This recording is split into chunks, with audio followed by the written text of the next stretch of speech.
dos clubes mais famosos da Barra da Tijuca, o Rio Beach Club vem sendo alvo de polêmica e denúncia dos moradores do seu entorno. Segundo a população do lugar, os eventos realizados pelo clube recreativo têm provocado consequências graves, como perturbação da ordem e infringido a lei do silêncio durante dias e horários contínuos, além de danos ao meio ambiente. Nós conversamos com pessoas que residem próximas à casa de shows e elas enumeram uma série de irregularidades praticadas pela direção do lugar. As primeiras reclamações dos moradores surgiram em 2015 e uma ação foi impetrada no Ministério Público do Estado. Em 2016, a Justiça determinou o fechamento do estabelecimento, mas durou pouco. Uma liminar a favor dos proprietários determinou novamente a retomada das atividades. Nos 3 últimos anos, o clube passou períodos fechado e em funcionamento, mesmo com a ordem judicial determinando a interdição. Além dos eventos que são realizados quase que diariamente, o clube também é alugado por famosos e políticos. Quais os transtornos vocês convivem sempre que tem um evento sendo realizado no clube?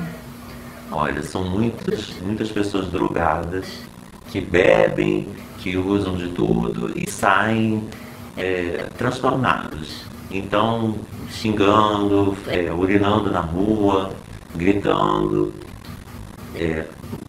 Moradores de rua que vêm para ficar de flanelinha e acabam ficando por aqui, cobrando R$40 às vezes o estacionamento, e você chama uma visita para vir seu final de semana na sua casa, a pessoa não consegue estacionar, ou se estaciona tem que pagar uma fortuna porque está arriscado arranharem o carro.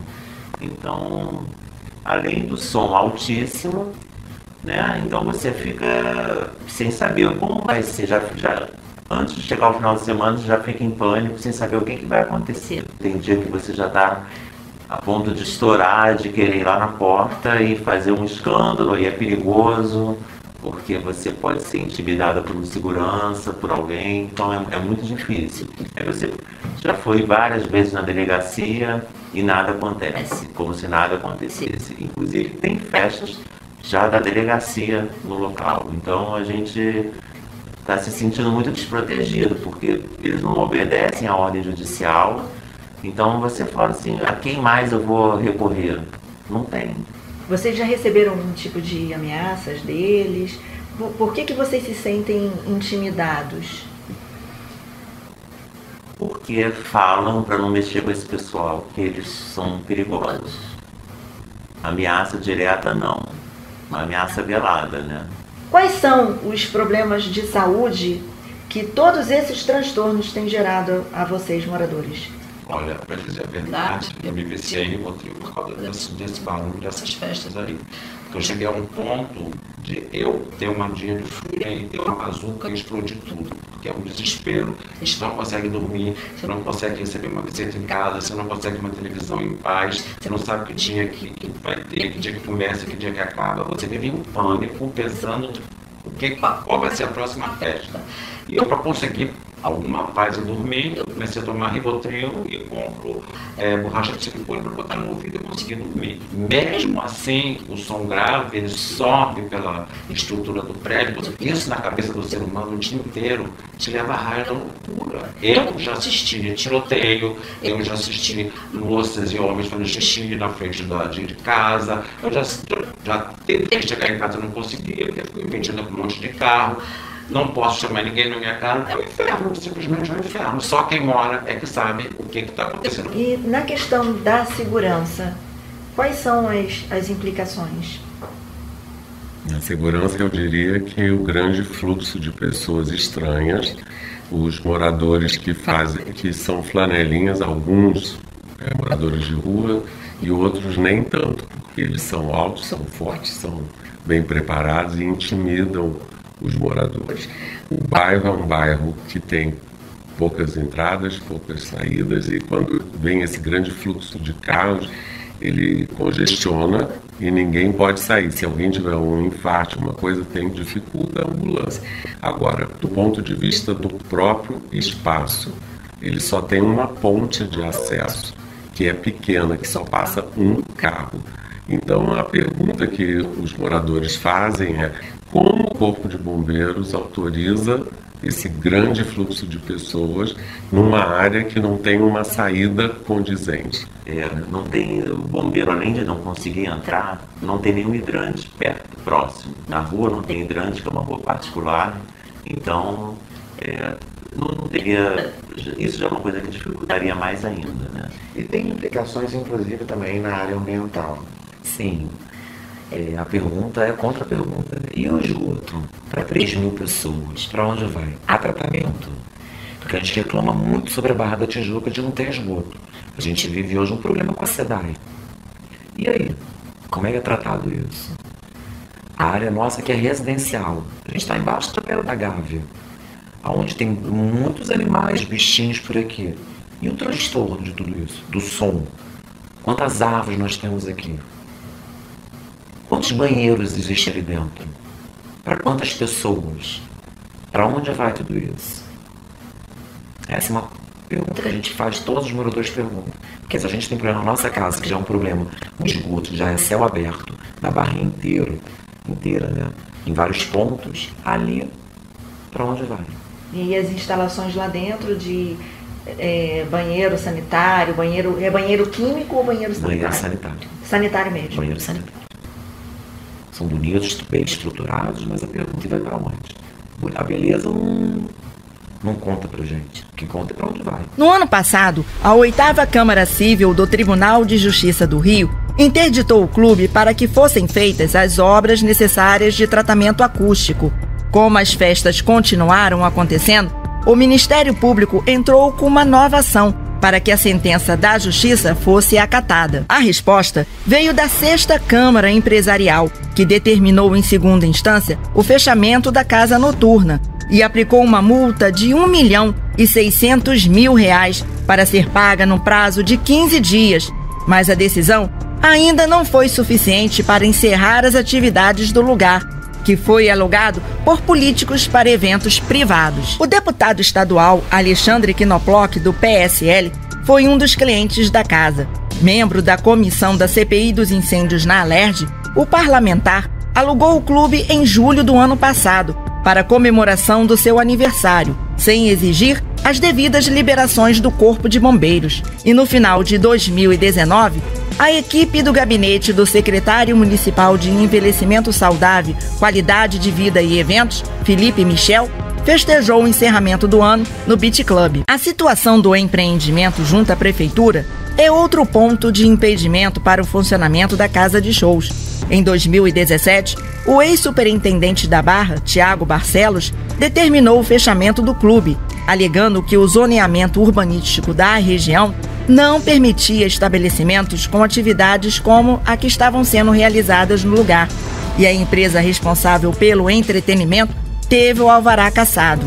Na época, a marca responsável pelos eventos no local era a RMGX Comércio e Serviços Náuticos, de Rômulo Viana Grossman e Rafael Liporace de Souza Pereira. Com a cassação, os sócios tiveram que cadastrar outro CNPJ para conseguir o alvará de funcionamento. Foi quando surgiu o Recreativo Rio Beach Club.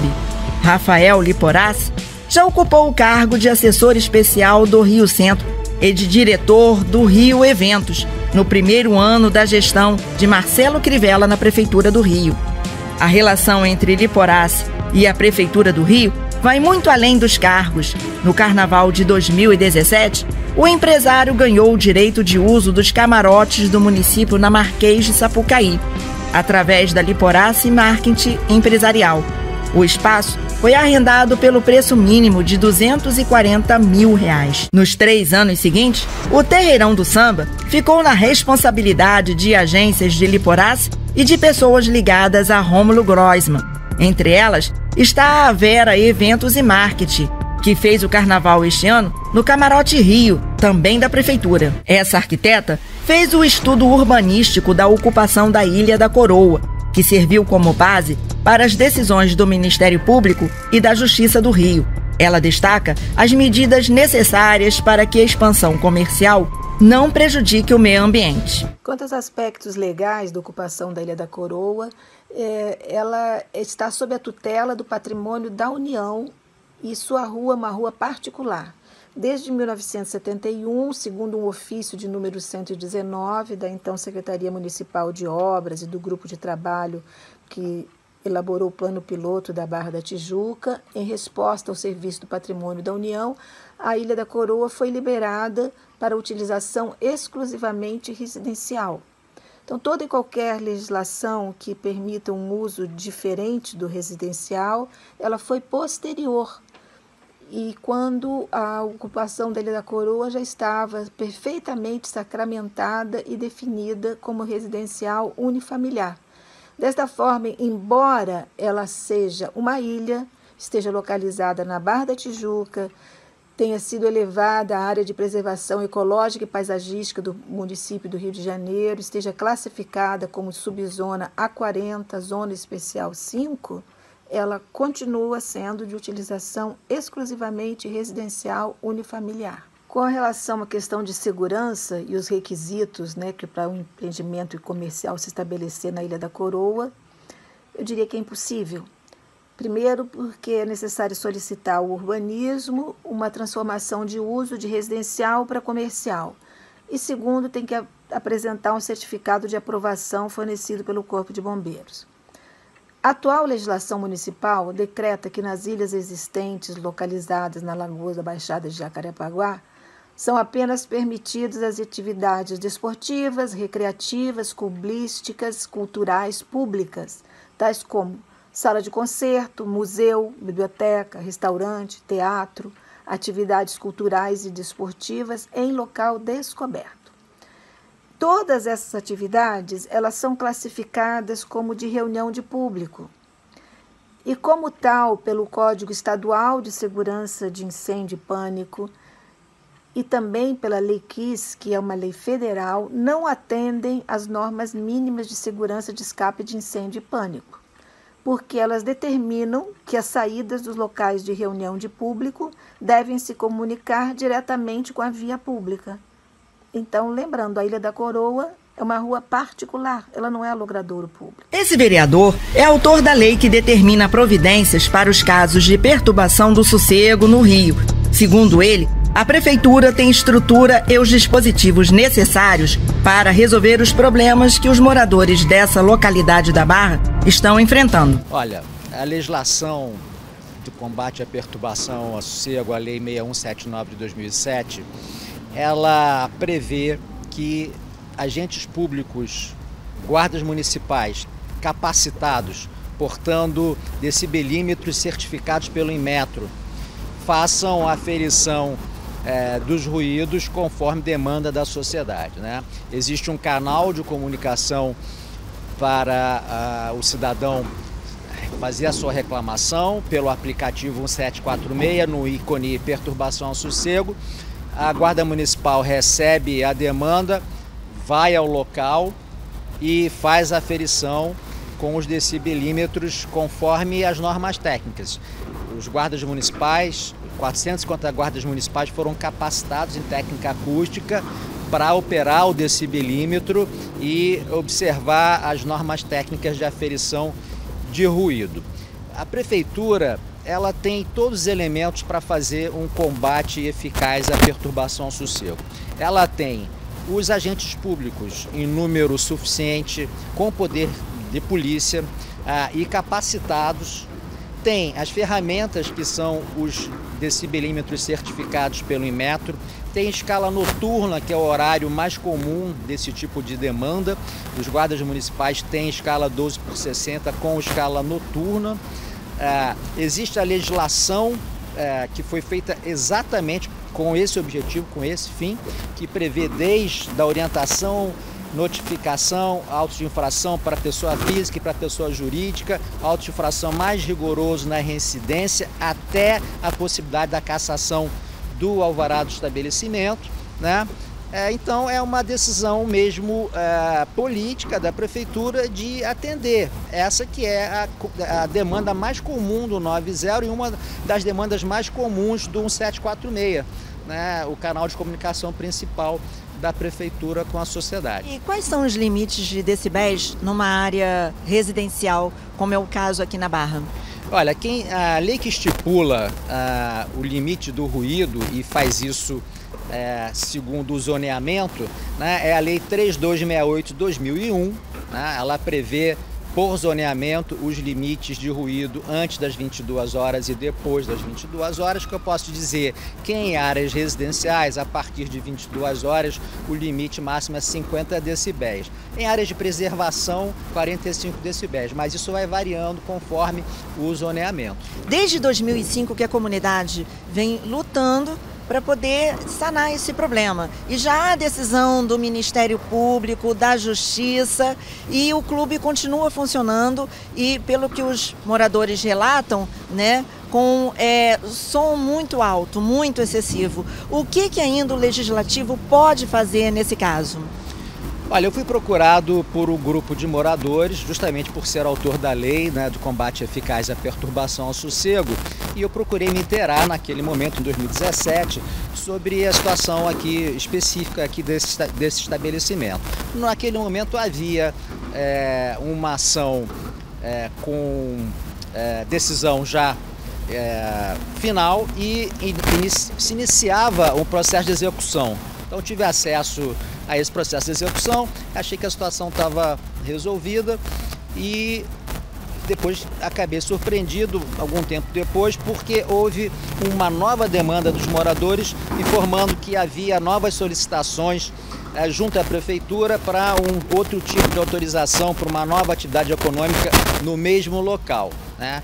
Então, como eu utilizei uma ferramenta que o vereador tem à sua disposição, que é o requerimento de informação, eram informações não oficiais, né, através do requerimento de informação, a minha ideia é obter informações oficiais, entender a questão, o que mudou, né, o que tem diferente agora, nesse momento, do que já tinha sido decidido pela Justiça em 2015, né, naquele momento ali em que eu fiz a nossa primeira diligência, e ainda está no prazo regimental, estou aguardando as respostas para tomar algum tipo de providência caso haja irregularidades. Em relação à perturbação ao sossego, independente de ter autorização, de ser uma autorização para evento ou o estabelecimento tem um alvará definitivo, pouco importa.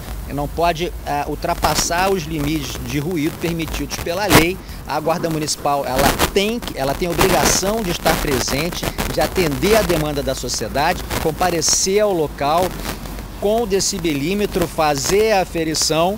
Se forem casos repetidos, ela pode inclusive instalar um decibelímetro na casa do reclamante para ter aferição na casa de quem reclama. Os especialistas da saúde alertam para os riscos que as noites mal dormidas por um longo período podem trazer para a integridade física das pessoas. Então, a privação do sono pode repercutir em diagnósticos em saúde mental, como ansiedade e depressão, além de prejudicar uma série de outras áreas da vida do indivíduo, né? Se a gente for falar de infância, como é que uma criança consegue no outro dia sentar na escola para aprender se ela não conseguiu dormir, né?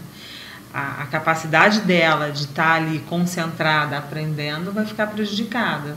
Ela vai ficar irritada, então isso pode trazer um prejuízo lá nas relações sociais.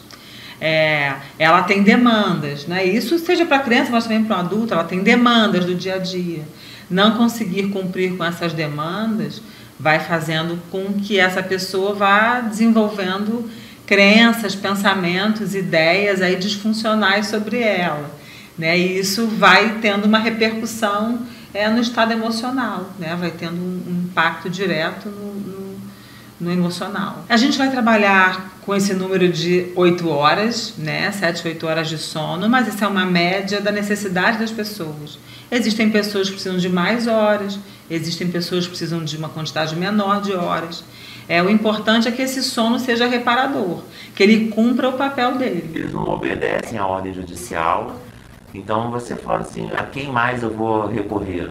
Não tem. O Portal Viu entrou em contato com o Rio Beach Club, mas a casa de shows não nos retornou até o fechamento da reportagem. Em nota, a Prefeitura do Rio informou que o estabelecimento possui alvará para atividade clube, mas que foi autuado devido à realização de eventos não autorizados. O local encontra-se sob a fiscalização da Secretaria Municipal de Fazenda. Já a Secretaria Municipal de Urbanismo afirma fazer vistorias na Ilha da Coroa sempre que necessário e já emitiu 11 autos de infração referentes ao imóvel situado no número 81, onde fica localizado o Rio Beach Club. A pasta afirma ainda que já embargou obras no mesmo endereço e analisa um pedido de regularização que se enquadra na Lei de Mais-Valia. A Prefeitura esclarece que a área não é de preservação ambiental, mas se trata de uma área de proteção permanente, no que diz respeito à faixa marginal de proteção. Construções como atividades desportivas, clubísticas, recreativas e culturais são permitidas na Ilha da Coroa. Sobre a ausência de tratamento de esgoto que estaria sendo despejado na Lagoa da Barra, a Secretaria Municipal de Meio Ambiente esclarece que não há registro desse tipo de denúncia para o local e que enviará a fiscalização para averiguar a denúncia dos moradores. Quanto ao questionamento dos proprietários do imóvel terem contratos firmados com a Prefeitura do Rio, a nota ressalta que a administração do Terreirão do Samba, no período do Carnaval Rio 2020, foi concedida a iniciativa privada e que a agência Avera Eventos e Marketing Limitada adquiriu o direito de explorar o espaço por meio de seleção pública, que foi publicada no Diário Oficial de 12 de dezembro de 2019. Ressalta que todo o trâmite seguiu dentro da normalidade e legalidade. Nós entramos em contato também com o Corpo de Bombeiros, que afirmou em nota que o endereço mencionado na reportagem está regular junto à corporação, no que diz respeito aos quesitos relacionados à segurança contra incêndio e pânico. O certificado de registro tem validade até maio deste ano. A nota lembra que a corporação leva em conta as condições de escape, bem como a sinalização de emergência e dispositivos de emergência, de acordo com a planta construída e o projeto de segurança apresentado pelo estabelecimento. Escapes em rua e questões ambientais fogem da gerência do Corpo de Bombeiros. O deputado estadual Alexandre Knoploch não retornou à ligação feita pela equipe de reportagem e nós não conseguimos contato com o secretário de Envelhecimento Saudável, Qualidade de Vida e Eventos do Rio, Felipe Michel.